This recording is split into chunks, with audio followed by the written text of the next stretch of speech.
And we begin with a Fox News alert. A gunman opens fire on Russia's ambassador to Turkey.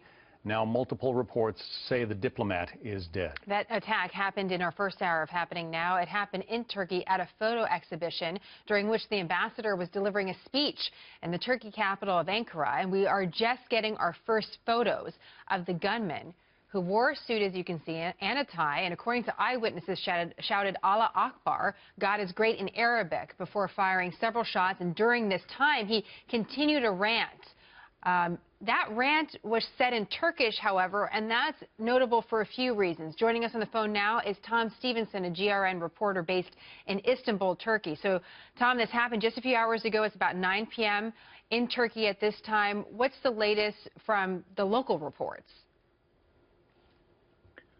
Well, Jenna, there's a lot of information coming through. What we know for certain, what we have through video evidence, is that a gunman opened fire from the rear of the Russian ambassador in Ankara about an hour and a half ago, shooting him 3 or 4 times in the chest, and then proceeded to go on a rant, as it were, saying, remember Syria, remember Halep, meaning Aleppo, you will not be safe until they are safe.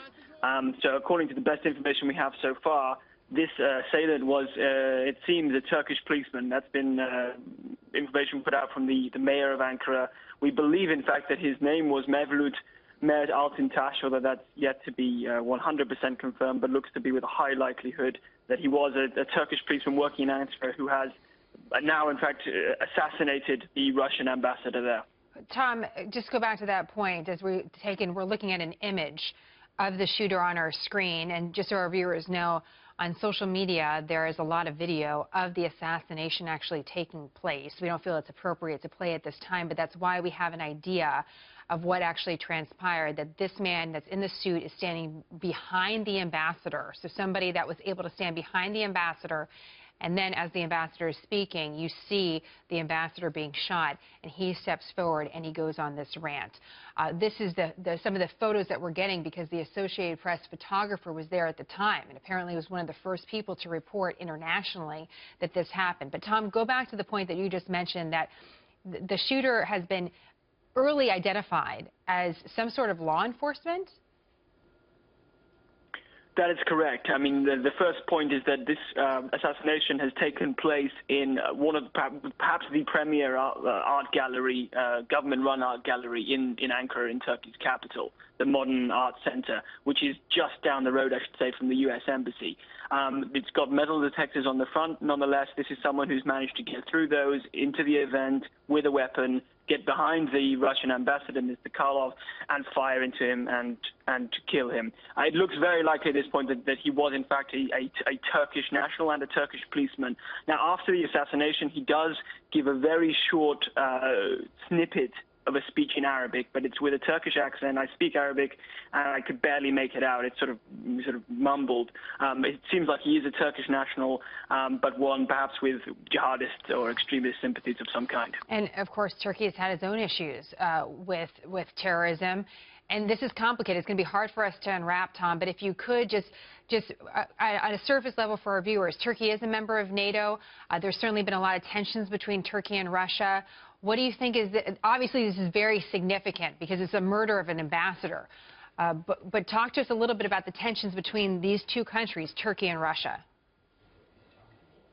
Well, that's right, Jenna. I mean, aside from the significance of course, the murder of an ambassador and for the man's family and for the two countries, the fact is that both Turkey and Russia are perhaps the two key international players in the war in Syria.